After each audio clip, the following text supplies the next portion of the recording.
नमस्कार। आज हम तुलसीदास के द्वारा रचित जो कविता है कवितावली और लक्ष्मण मूर्छा और राम का विलाप, इसका जो महत्वपूर्ण प्रश्नोत्तर है उसकी चर्चा करेंगे। कवितावली जो यहाँ पर हमें आरोह भाग 2 में दी गई है, ये उत्तरकांड से है और लक्ष्मण मूर्छा और राम विलाप ये रामचरितमानस के लंका कांड से लिया गया है। तो प्रश्न नंबर 1, कवितावली में उद्धत यानी आए छंदों के आधार पर स्पष्ट करें कि तुलसीदास को अपने युग की आर्थिक और सामाजिक विषमता की अच्छी समझ है। तो इसका उत्तर है, तुलसी ने अपने समय के काम धंधों जैसे किसान, मजदूर, व्यापारी, भिखारी, नाचने गाने वाले, जादूगर, शिकारी, चोर, दूत इत्यादि के विषय में हमें पहले कवित्व में बताया है और ये भी बताया है कि लोग पेट पालने के लिए यह सब अच्छे और बुरे और छोटे और बड़े कार्य करते हैं और यहाँ तक कि अपने बेटे और बेटियों तक को भी बेच देते हैं। और इसी संदर्भ में वो हमें जब अपने अगले कवित्व में बताते हैं कि उनके समय में अकाल पड़ा हुआ है, बेरोजगारी की स्थिति है, अनाज की कमी है और वो कहते हैं कि ये सारी जो प्रॉब्लम है इसको राम की भक्ति से दूर किया जा सकता है। और हम ये भी पाते हैं कि जो इनका तीसरा सवैया है इसमें वो अपने समाज की जो जाति व्यवस्था है उसके विषय में भी हमें जानकारी देते हैं।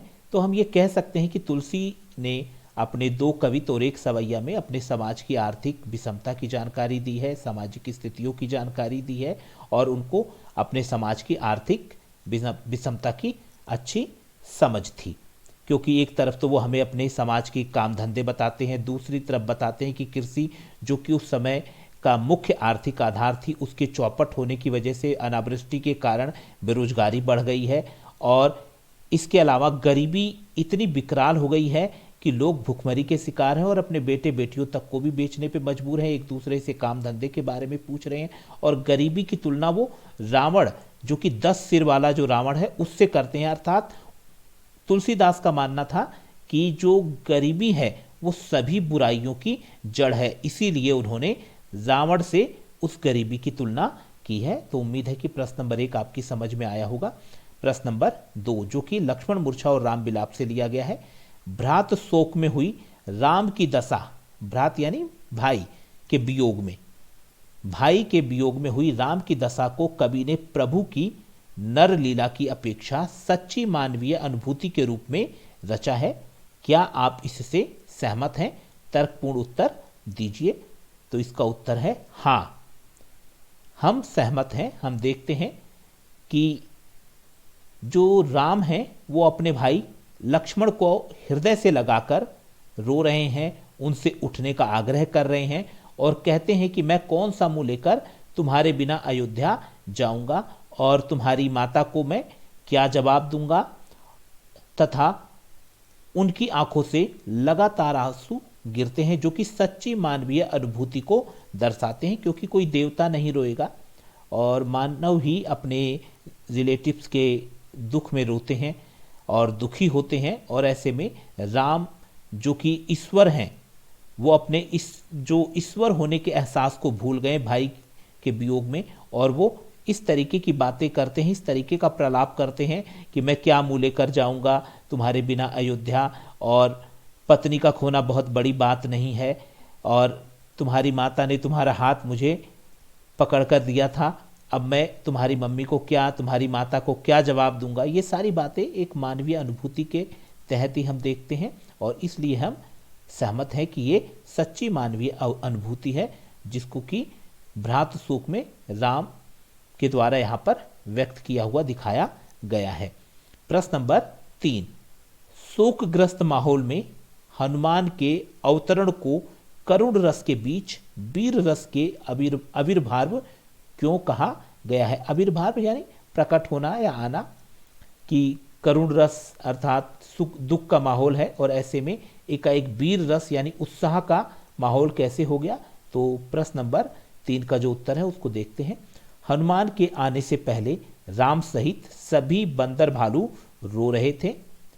हम देखते हैं कि जो राम है अपने भाई के वियोग में, लक्ष्मण के वियोग में रो रहे हैं, और राम जो कि बंदर और भालुओं के नायक हैं, जब वही रो रहे हैं तो बंदर भालू भी उनको रोता देखकर रोने लगे। और इसी बीच में हनुमान जी का आ जाना मानो करुण रस में वीर रस का प्रवाह उत्पन्न होता है। तो जैसे ही हनुमान जी संजीवनी बूटी लेकर पहुंचे, सभी रोते हुए बंदर भालू उत्साह से भर गए, और इसी को करुण रस में वीर रस का आविर्भाव कहा गया है। और यहां पर एक सोरठा भी आया है, आई गयो हनुमान जिमी करुणामय वीर रस, कि हनुमान के आते ही मानो करुण रस में वीर रस का संचार हो गया, अर्थात रोते धोते बंदर भालुओं के समूह में मानो उत्साह का संचार हो गया, और वे उत्साह से भर गए कि अब राम के भाई लक्ष्मण ठीक हो जाएंगे और सारी स्थितियां अब बदल जाएंगी। प्रश्न नंबर 4, भाई के शोक में डूबे राम के इस प्रलाप वचन में, प्रलाप यानी दुख में कही गई बात, प्रलाप वचन में स्त्री के प्रति कैसा सामाजिक दृष्टिकोण संभावित है? तो इसका उत्तर है राम दुखी हैं और कहते हैं पत्नी दोबारा मिल सकती है पर सगा भाई दोबारा नहीं मिल सकता है।